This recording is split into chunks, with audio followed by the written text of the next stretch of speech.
Yeah, and what motivates you to do Boy, it? I'll tell you, it's real interesting, and thank you for the background. I spent almost 22 years in policing, and the one area that really started shaping the future of my advocacy work was when I ran our special investigations unit, which was like a 7 or 8 man, including me, um, surveillance team. That what we did is we were primarily tasked with the investigation of narcotics. And so, one of the things that I saw back then, because it was the heyday of methamphetamine labs, and so my team was going out and doing hand-to-hand buys and dismantling those mom and pop methamphetamine labs. But the more time that I spent in running the narcotics unit, it really solidified that the one area where law enforcement is both inefficient and ineffective is in the enforcement of our drug control strategies, because what I found was it didn't matter how many people we arrested for possession of drugs. There was hundreds and thousands of more that we could have. We never got to the real kingpins, right? We were doing hand-to-hand buys, turning around, trying to flip people, work our way up the ladder. And what I saw is that no matter how many people we arrested, whether they were simple users or dealers, is we were never able to achieve what Congress wanted in the 1980s, which was to be a drug-free America. So I think we can all agree that the issue is that we should be concentrating on is not drugs itself, not a good drug, not a bad drug. It's the behavior associated that is harmful to others or to people. And at the same time that I was dealing with this issue is I had a brother who he and I were incredibly close. He had been dual diagnosed as an adult after being involved in the criminal justice system as bipolar and suffering from substance use disorder. And he became involved in the criminal justice system, ended up becoming a person in recovery for 20 plus years, and then lost access to his health care, his prescription drugs, his therapist, his psychiatrist, and started spinning back into self-medicating with unregulated drugs. And so he again became his problematic drug use started back with methamphetamine. It increased to heroin and ultimately resulted in 2007 with a poly drug overdose and death when he was living in New Orleans. And it was really devastating, I think, not just to me personally, but watching my mom, who was so stigmatized that she could not share with family that he had died of a drug overdose. She was shameful. It was shameful for her. It mortified her. She was embarrassed. And so when I came across LEAP in 2010 at a debate, on adult cannabis use in California for Proposition 19, I became really intrigued because for the first time I heard a criminal justice professional, Judge Jim Gray, debate a police chief who clearly articulated my beliefs about the failure of our drug control strategies, specifically around the issue of marijuana. I got recruited in that month, started speaking on behalf of the ballot measure and LEAP as a volunteer speaker, became a member of the board, was elected board chair. And for the last 4 years, I've led the organization as the executive director. And so, long story short, is the harms of drug prohibition and our view as I think from a moralistic and stigmatizing view that people who use drugs are somehow flawed or deficient is was Yeah. is what in fact has gotten us to this whole, Mhm. how many years later, 50 plus years later after Richard Nixon enacted the war on drugs, is over $1 trillion spent on a failed drug control strategy that has only contributed to death, disease, and addiction, and is actually much more harmful than if we sensibly regulated drugs, didn't rely on, the federal drug control schedules that look at things like psychedelics being so dangerous, that there's no medical use. Natural plant medicines, cannabis, kratom, there's all sorts of issues that we can align into this. And if we as Americans all accepted that we are all drug users, right? Right. Here's my Yeah. cup of coffee, right? Absolutely. Yeah. And it becomes one of these things, Marina, that, because of drug prohibition, really specifically around the issue of psychedelics, it has contributed to the high suicide rate amongst our veterans. It has contributed to, high suicide rates amongst first responders and cops and nurses. And you think about our communities and the millions and millions of people that we have churned through a real harmful criminal justice system with absolutely no results. Wow. Absolutely. Thank you for speaking so loudly and advocating for this. And I'm sorry to hear about your, personal story and tragedy in the family, but I think it also exemplifies one story for so many people Right? that we hear these stories of people spiraling down because their insurance gets canceled or the medical is not available. Ultimately, there's some gap in the system that's not made for people for healing to be sustainable, for rising up from, the criminal, the justice systems. Right. And I see this as a parallel also in the medical systems and, even the homeless situation is like they're pouring more and more money into the system, but it's not solving the problem. So what do you see as the gap and how can we create these sustainable changes, sustainable ways that we can actually fix not the systems momentarily, but the actual root of the problem or something like that? I know it's a big question, Dan. Boy, We're all in this mission together. right. It's very interesting. Having spent like my career span 1983 to 2004, which was like the height of the drug war, right? And when I think about systems, right, is I think about how law enforcement in particular, whether you want to talk about it at the state, local, or federal level, is completely siloed away from all the more efficacious systems of government that are set up to try to get to the root causes of issues. And so one of the reasons why is I think about some of the issues that have happened in the last year, the perceptions of crime, the issues of public drug use in public disorder, the back and forth with like Oregon as an example with Measure 110. It's like, people look at Measure 110 that it decriminalized and increased fatal overdoses, where really the issue was, as an example, is that monies that were already in the system weren't effectively appropriated into those systems of care at Hmm. the same Hmm. time that decriminalization passed. And so you have to be very careful about, when decriminalization passes, as an example, because we're working on this issue relative to, Nevada in particular. And I think this is going to be one of the really great things to explore at the upcoming seminar, is that systems of care should be properly vested and funded, and then decriminalization rolls out so you can then get people into the proper systems that they need to be.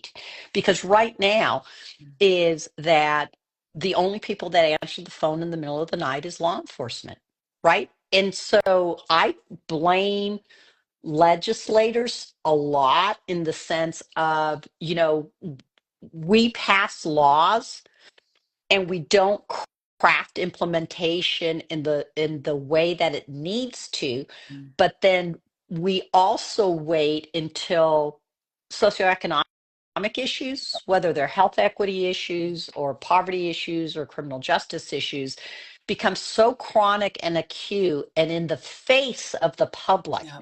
that the public becomes frustrated. There's a perception of fear or actual fear, right? Because I'm never going to discount how people feel. So there's, the fear of crime, and we're the only people that answer the phone in the middle of the night, but we don't have the proper tools.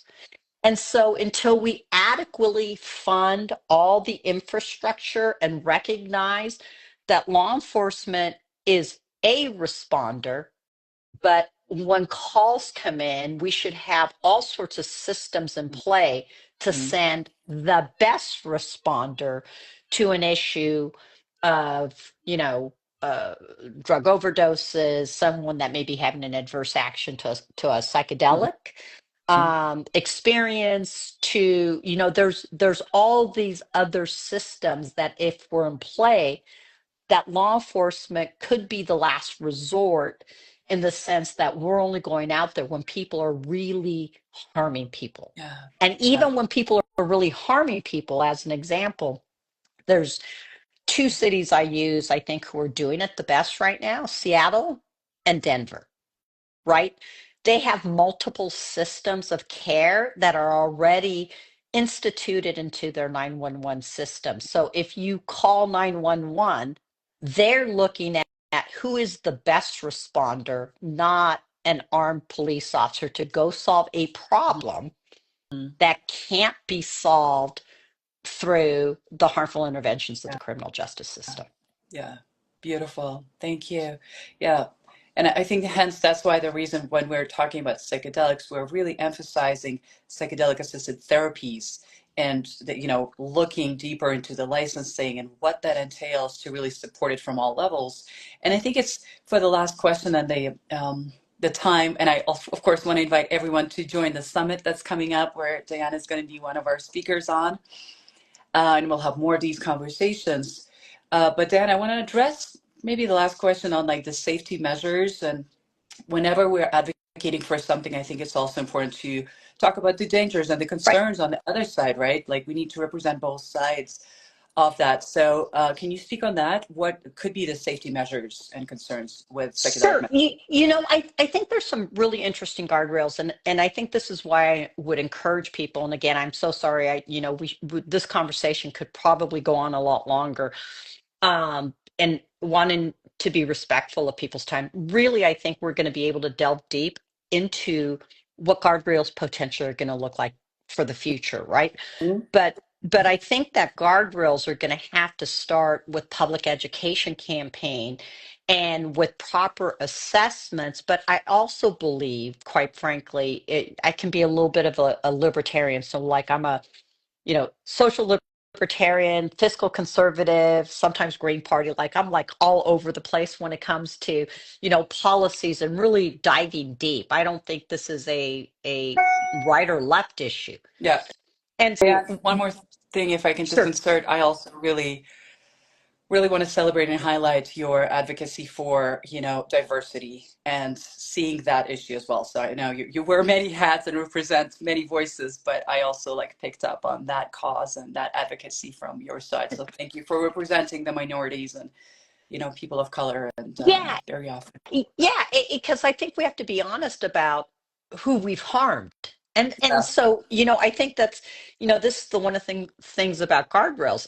This is why it's so important to be inclusive of the indigenous population who has, from the viewpoint of psychedelics, I was born in Mexico City and I sit there and I think I have these memories from growing up where, you know, our cultural history has used natural plant-based medicine for a long time. And so we have to be respectful of the impact of what this is going to look like moving forward. And I don't want to see this rolled out completely like a for-profit model, right? And if we emphasize the guardrails on medicalization too much, I think it's going to exclude people who don't have access to health equity, who don't have access to health insurance, who don't have access to money. And so we're going to have to really craft policies to look at, and this is going to be an incremental reform. I need to be very clear, and I want to be very grateful and thankful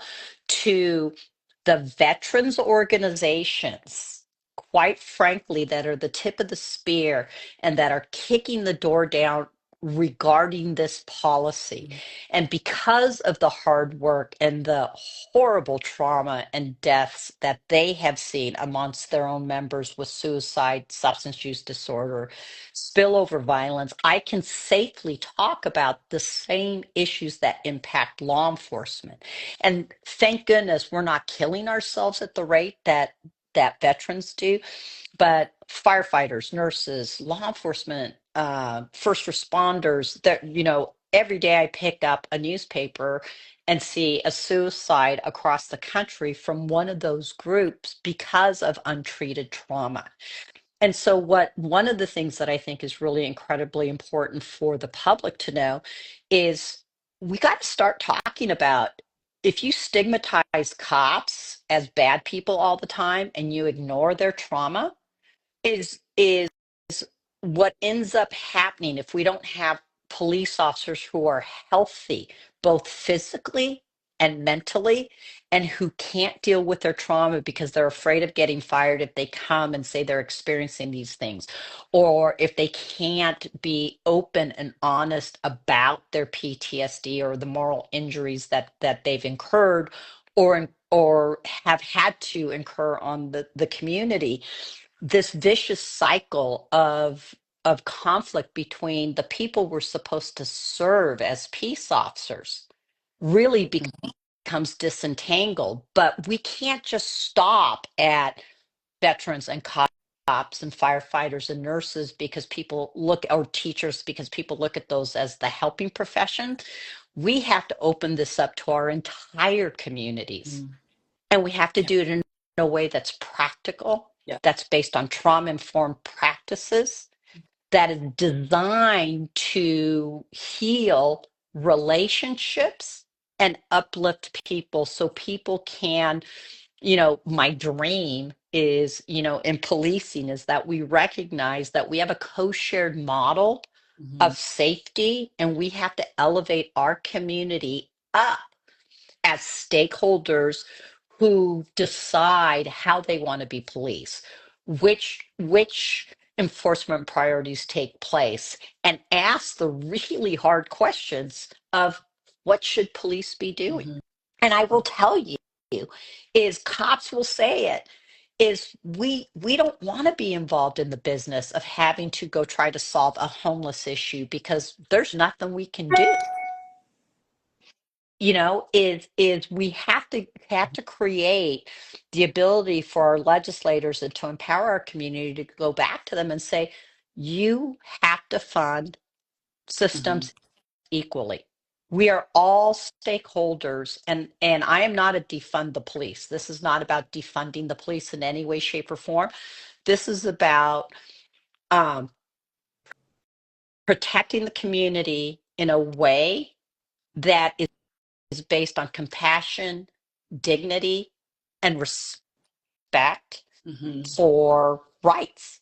And the drug war in particular has basically destroyed that in many aspects. Yeah. Wow.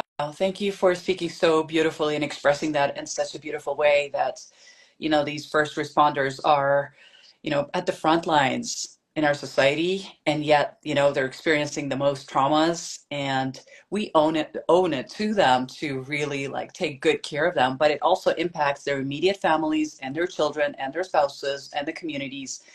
And there's a saying that says trauma creates trauma, but healing creates healing as well, right? So we thank you so much again for being one of the pioneers and advocates for, sustainable change, sustainable healing on so many levels. And we're excited to have you on the summit that's coming up on January 25th. Again, the links to sign up are in our bios, and we're going to have um, 4 different hours explaining the lobbying advocacy, what that means. You're going to meet our lobbyists for the first hour, and then we're going to have the session policy panel, which Diane and other incredible speakers are going to be on. Then we're going to have our science panel to understand the psychedelic science and how it really works with our neuroscientists and experts. And then we're going to have our keynote speaker from MAPS Ismail Ali from MAPS. So we're going to close it up with that, and address it on the federal levels and what are we learning from other states as well. But this summit really focuses on the work and the lobbying we're doing here in Nevada. So thank you for joining us, everyone. Thank you for being part of this conversation and making a difference in increments in a responsible way. Diane, thank you so much. Can I give you guys a shout out though? Because I think what the public doesn't understand is the significant work that the Nevada Coalition for Psychedelic Medicine has been doing in the back. And I think this is the amazing thing about the summit is that there's a lot of, that goes into making the sausage, right? And the next step is really critically important that I think sometimes, you know, in a legislative session, uh, opposition stops forward progress by saying, okay, we're going to design a working group.